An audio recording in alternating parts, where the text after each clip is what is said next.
Hello all. Welcome back to our channel. ఈరోజు మనం ప్రీవియస్‌గా మనం ఏం చెప్పుకున్నాము? Over draft balance, cash book balance ఇచ్చాడు. పాస్‌బుక్ బ్యాలెన్సు ఫైండ్ ఔట్ చేయమని చెప్పాడు. ఇందులో పాస్‌బుక్ యొక్క ఓవర్ డ్రాఫ్ట్ బ్యాలెన్స్ ఇచ్చాడు 17,000. మనల్ని క్యాష్ బుక్ యొక్క ఓవర్ డ్రాఫ్ట్ బ్యాలెన్స్ ఎంత అని కనుక్కోమన్నాడు. సో, మనం ఏం చేస్తామంటే ఇక్కడ ఈ ట్రాన్సాక్షన్స్ చేసేటప్పుడు మనం క్యాష్ బుక్‌ని, పాస్‌బుక్‌ని కంపేర్ చేస్తాం కదా! కంపేరింగ్ చేసేటప్పుడు ఇక్కడ ఇచ్చింది పాస్‌బుక్ ఓవర్ డ్రాఫ్ట్ బ్యాలెన్స్ కాబట్టి ఈ కంపారిజన్ చేసేటప్పుడు పాస్‌బుక్ యొక్క బ్యాలెన్స్ పెరిగినట్లయితే, పాస్‌బుక్ బ్యాలెన్స్ ఇంక్రీజ్ అయితే ప్లస్ చేయాలి. ఈ ఏదైతే అమౌంట్స్ ఉన్నాయో వాటికి మనం ప్లస్ చేయాలి. పాస్‌బుక్ బ్యాలెన్స్ డిక్రీజ్ అయితే మైనస్ చేయాలి. దేనికి మైనస్ చేయాలి? దేనికి ప్లస్ చేయాలంటే ఈడిచ్చిన ఓవర్ డ్రాఫ్ట్ బ్యాలెన్స్ పాస్‌బుక్ యొక్క ఓవర్ డ్రాఫ్ట్ బ్యాలెన్స్ ఏదైతే ఉందో దానికి మనం పాస్‌బుక్ బ్యాలెన్స్ పెరిగితే యాడ్ చేయాలి. పాస్‌బుక్ బ్యాలెన్స్ తగ్గితే డిడక్ట్ చేయాలి. ఎప్పుడు? క్యాష్ బుక్‌ని, పాస్‌బుక్‌ని కంపారిజన్ చేసినప్పుడు. ఇవంతా మీకు క్లియర్‌గా అర్థం కావాలంటే మీరు ఫస్ట్ ఇంట్రడక్షన్ ఉంది. సెకండ్ పార్ట్ కూడా ఇంట్రడక్షన్ ఉంది. వాటిలో క్లియర్‌గా చెప్పినాను. సో, ఎందుకు మనకు బ్యాలెన్సెస్, డిఫరెన్సెస్ వస్తాయని. సో, అక్కడ ఒకసారి మీరు ఫస్ట్ కాడి నుంచి చూసినట్లయితే క్లియర్‌గా మొత్తం మీకు చాలా ఈజీగా, క్లియర్‌గా అర్థమైపోతుంది. ఓకేనా? సో, ఎవరైనా మన ఛానెల్‌ని సబ్స్క్రైబ్ చేసుకోకపోతే ఖచ్చితంగా సబ్స్క్రైబ్ చేసుకొని ఫాలో అవ్వండి. వీడియో నచ్చినట్లయితే లైక్ చేయండి. మీ ఫ్రెండ్స్ ఎవరైనా ఉంటే వాళ్ళందరూ కూడా వీడియోస్ అనేది షేర్ చేయండి. ఓకే. చూద్దాం. ఇక్కడ క్యాష్ బుక్‌లో 10,000 బ్యాలెన్స్ ఉంది. పాస్‌బుక్‌లో కూడా 10,000 ఉంది. వీళ్ళిచ్చారు ఏమిచ్చారు ఇక్కడ 2 checks worth 2 checks worth 5,000 each were deposit into the bank. But the proceeds were credited only 2 December. మనకేమో 30, 30 నవంబర్‌న మనము బీఆర్ఎస్ ప్రిపేర్ చేస్తున్నాం. వీళ్ళేం చేశారంట, సెకండ్‌న మన బ్యాంక్ అకౌంట్‌లో క్రెడిట్ చేయడం జరిగింది. సో, మనమేమో నవంబర్ 13థ్ ప్రిపేర్ చేస్తున్నాం. వీళ్ళేంటో సెకండ్ డిసెంబర్‌న క్రెడిట్ చేసేసారు. సో, అందుకని ఇక్కడ డిఫరెన్స్ కనపడుతుంది. చూద్దాం. ఇక్కడ 2 చెక్స్ ఉన్నాయి గదా! అంటే 2 చెక్స్ వర్త్ 5,000 ఈచ్. సో, మనం ఇక్కడ 20,000 ఉందనుకుందాం బ్యాలెన్సు. అయితే ఈచ్ 5,000 కాబట్టి 10,000 అనేది మనకు డిపాజిట్ చేసాం. అంటే డిపాజిట్ చేసామంటే మనకు క్యాష్ బుక్‌లో రిసిప్ట్ సైడ్ రాసుకుంటాం. ఎందుకంటే చెక్స్ వస్తేనే కదా మనం డిపాజిట్ చేయడానికి తీసుకెళ్తాం. సో, 10,000 అనేది డిపాజిట్ చేసుకుంటున్నాం. ఓకేనా? 10,000 డిపాజిట్ చేస్తున్నాము.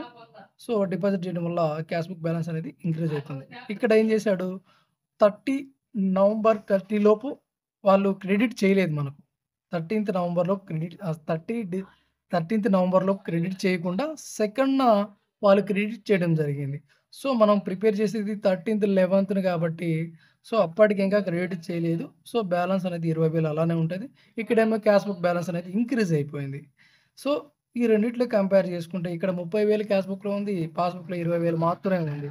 సో, పాస్‌బుక్ బ్యాలెన్స్ తక్కువుంది కాబట్టి మనము మైనస్ చేస్తాము. ఓకేనా? ఇక్కడ మనకు over draft balance as per passbook ప్రకారం 17,000 ఉంది.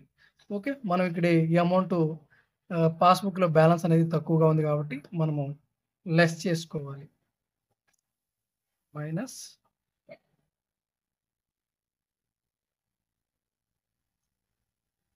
2 checks deposited but not credited. ఓకేనా? ఎంత? 2 చెక్స్ కాబట్టి 10,000 రూపీస్. నెక్స్ట్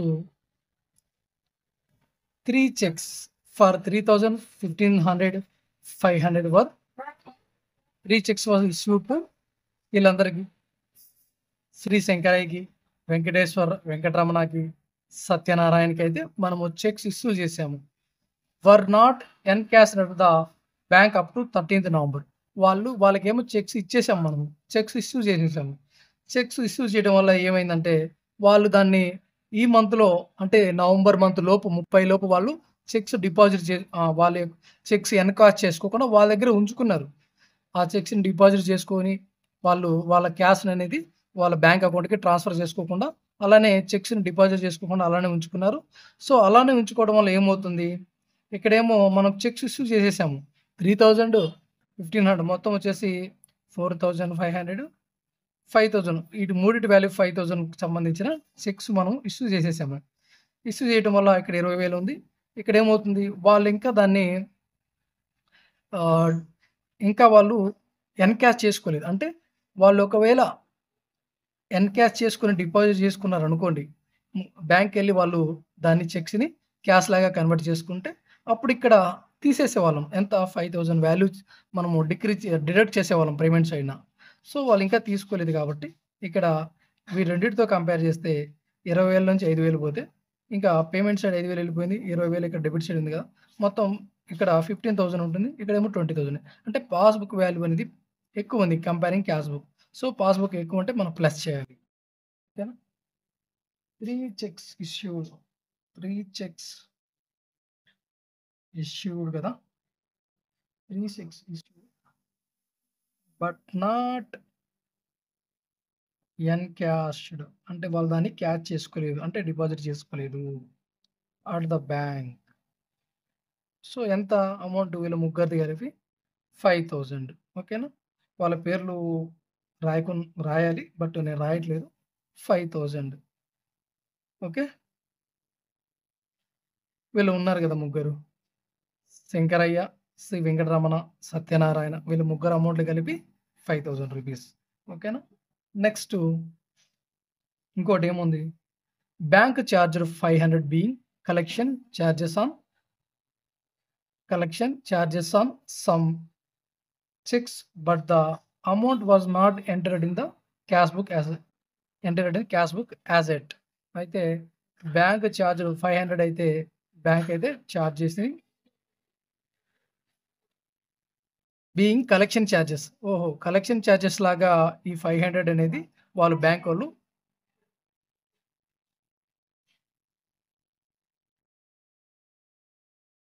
బ్యాంక్ ఏం చేసిందంటే 500 రూపీస్‌ని కలెక్షన్ చార్జెస్ చెక్స్ మీద కలెక్షన్ చార్జెస్‌కి చార్జ్ చేసింది. 500 రూపీస్‌ని మనకు డెబిట్ చేసేసింది.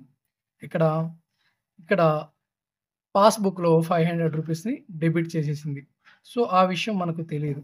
ఎందుకు తెలీదంటే మనం పాస్‌బుక్‌లో జరిగే ట్రాన్సాక్షన్‌ని చూసినప్పుడు మాత్రమే తెలుస్తుంది. పాస్‌బుక్ యొక్క ట్రాన్సాక్షన్‌ని మనము బ్యాంక్‌కెళ్ళి మన పాస్‌బుక్‌లో ప్రింట్ చేసుకుంటే అప్పుడు మనకు తెలుస్తుంది. ఓకేనా? సో, ఇక్కడేమైంది? ఇక్కడేమో 20,000 క్యాష్ బుక్‌లో ఉంది.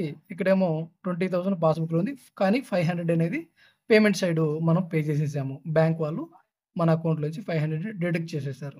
డిడక్ట్ చేస్తే ఇక్కడ 19,500 ఉంది. ఇక్కడేమో 20,000 ఉంది. ఇక్కడ పాస్‌బుక్ బ్యాలెన్స్ 19,500 ఇక్కడేమో క్యాష్ బుక్ బ్యాలెన్స్ 20,000 ఉంది కాబట్టి సో, పాస్‌బుక్ బ్యాలెన్స్ తక్కువగా ఉంది కాబట్టి డిడక్ట్ చేయాలి. Okay. Minus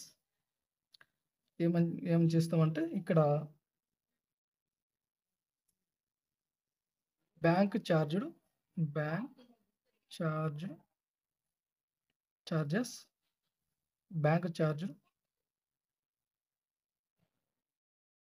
collection charges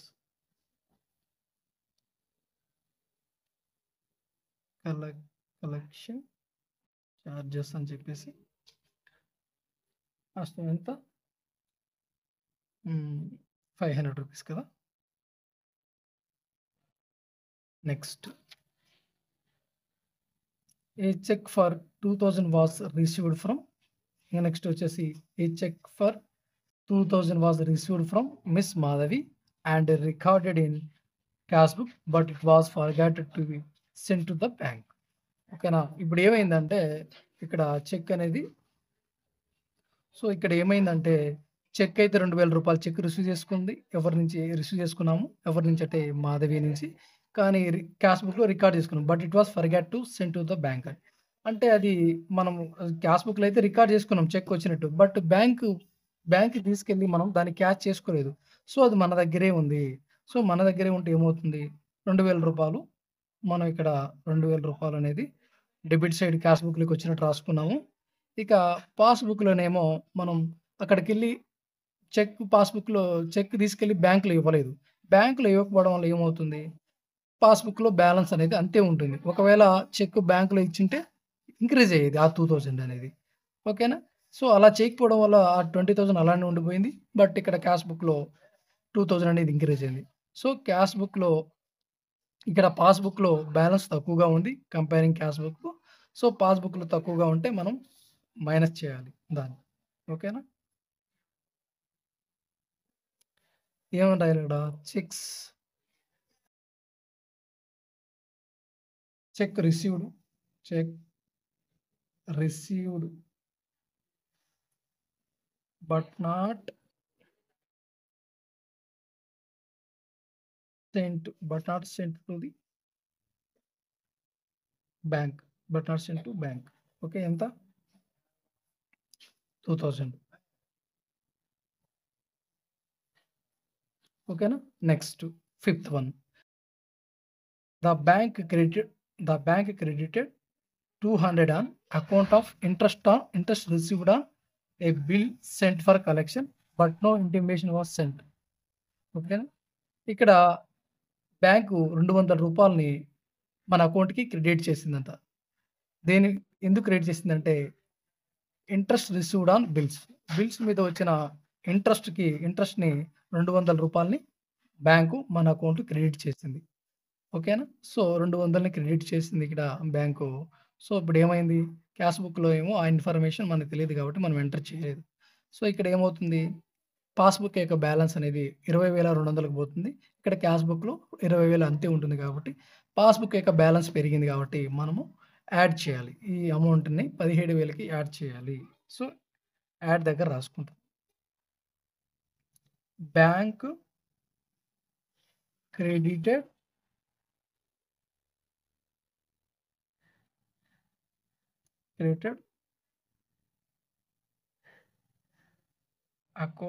credited the account of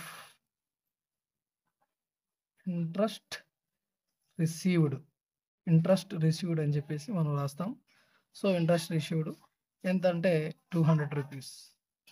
ఓకేనా? మనకు బిల్ మీద ఇంట్రెస్ట్ అయితే వచ్చింది. సో, దాన్ని మనము ఇక్కడ యాడ్ చేసుకుంటాం. సో, ఇప్పుడు మనము బ్యాలెన్స్ చేద్దాం.